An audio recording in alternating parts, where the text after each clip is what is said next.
Hello दोस्तों, क्या रात के 2 बजे आपकी नींद खुल जाती है फिर नींद नहीं आती? क्या ये एक बीमारी है या एक नॉर्मल सी प्रॉब्लम है? इस बारे में आज डिस्कस करेंगे। सोकर उठ जाना बार बार एक काफ़ी कॉमन प्रॉब्लम है जिसे स्लीप अवेकनिंग बोलते हैं। आज हम डिस्कस करेंगे इसके क्या कारण हो सकते हैं, क्यों किसी व्यक्ति को बार बार नींद खुलने की प्रॉब्लम आ सकती है, ये सारी चीज़ों में क्या कारण हो सकते हैं और ये कारणों के बारे में हम क्या कर सकते हैं, इस मामले में हमारी क्या ओपिनियन है, हमारे क्लिनिक के एक्सपीरियंस पॉइंट्स क्या हैं और इस मामले में साइंटिफिक फैक्ट्स और स्टडीज क्या कहती है। कॉमन भाषा में कुछ एग्जांपल्स के साथ आपको समझाने का प्रयास करूंगा।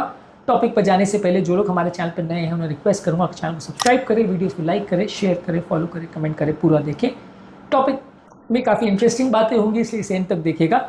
चलिए शुरू करते हैं।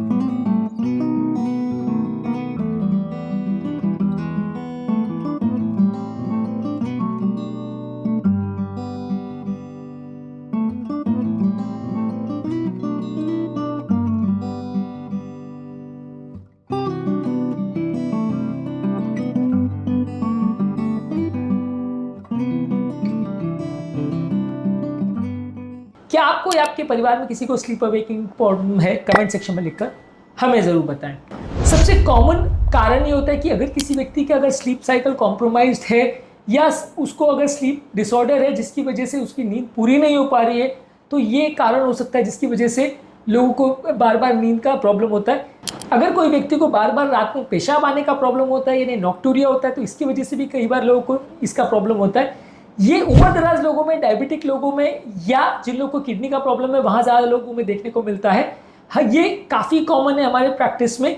एक लार्ज यूएस कोहॉर्ट में एक स्टडी हुई थी, जर्नल ऑफ यूरोपियन कार्डियोलॉजी में पब्लिश हुआ था 2011 में। इसमें शो हुआ था कि 50% लोग जिनको उम्र 60 से ज़्यादा है उनको रात में अगर 2 बार से ज़्यादा अगर नॉक्टूरिया होता है तो ये अपने आप में स्लीप डिस्टर्बेंस का एक इंपॉर्टेंट मार्कर देखा गया था।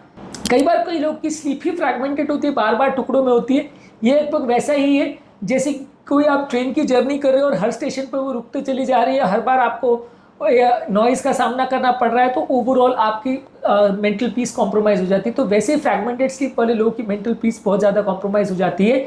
काफ़ी ज़्यादा लोग को इस तरह के पेशेंट्स में डायबिटीज़ बढ़ जाता है, बीपी बढ़ जाता है, कोलेस्ट्रॉल बढ़ जाता है, हार्ट अटैक का रिस्क बढ़ जाता है। काफ़ी कॉमनली देखने को मिलता है उन लोगों को जिनको फ्रैगमेंटेड स्लीप की प्रॉब्लम है। रिसेंटली हमारे ओपीडी में एक 65 ईयर ओल्ड पेशेंट आए थे जिनको 3 से 4 बार रात को नींद खुलती थी उनकी, क्योंकि उनको नॉक्टूरिया यानी यूरिन का प्रॉब्लम था। शुगर की वजह से ये प्रॉब्लम हो रही थी। जैसे ही हमने शुगर के वैल्यूज़ को कंट्रोल किया उनकी प्रॉब्लम अपने आप चली गई। इसके अलावा ऑब्स्ट्रक्टिव स्लीप एपनिया, जो मोटापे वाले लोगों को खराटे का प्रॉब्लम होता है, वहाँ पे अक्सर देखने को मिलता है। ये भी अक्सर एक स्लीप अवेकनिंग का प्रॉब्लम होता है। इस तरह के लोगों की स्लीप पैटर्न को आप लगभग वैसे ही कंपेयर कर सकते हैं जैसे एक फ़ैन है जो बिजली बार बार कम ज़्यादा होने की वजह से वो बार बार रुकता है, चलता है, रुकता है, चलता है। लगभग वैसे ही इस तरह के लोगों के स्लीप का पैटर्न आपको देखने को मिलता है। बार बार ये इनका जो स्लीप साइकिल है चालू बंद होता रहता है, जिसकी वजह से इनकी नींद कभी पूरी नहीं होती और अगले दिन इनको दिन भर सोने की बार बार आदत पड़ती रहती है, बार बार इनको सोने की इच्छा होती है। American respiratory journal of critical care medicine में 2003 में एक आर्टिकल पब्लिश हुआ था, वहाँ दिखाया गया था कि ऑब्स्ट्रक्टिव स्लीप एपनिया की वजह से 1 घंटे में भी 30 से 50 बार नींद खुल सकती है, जो कि आपकी स्लीप साइकिल को कॉम्प्रोमाइज कर सकता है। इस तरह के पेशेंट अक्सर सबसे कॉमन कंप्लेंट जो लेके आते हैं वो ये होता है कि उनकी सुबह दिन भर बैठे बैठे उनको नींद आती रहती है, उनकी नींद पूरी नहीं हो पाती। Recently 42 year old overweight patient हमारे पास आए थे जिनको दिन भर कमजोरी और सुस्ती की प्रॉब्लम थी। जब हमने पूछा तो पता चला कि रात को नींद पूरी नहीं होती, फिर वापस पूछा तो पता चला कि खराटे की प्रॉब्लम थी, पता चला कि उनको स्लीप एपनिया है जिसकी वजह से प्रॉब्लम थी। ट्रीटमेंट के बाद उनकी नींद की प्रॉब्लम और कमजोरी सुस्ती की प्रॉब्लम भी अपने आप चली गई। कॉर्टिसोल का सर्ज भी कई बार अगर होता है तो स्ट्रेस और एंजाइटी की वजह से ये भी आपकी स्लीप को कॉम्प्रोमाइज़ कर सकता है। ज़्यादातर कॉर्टिसोल का पीक रात को 3 से 4 बजे के टाइम होता है, तो इस टाइम अक्सर लोगों को बार बार नींद खुलने का प्रॉब्लम होता है।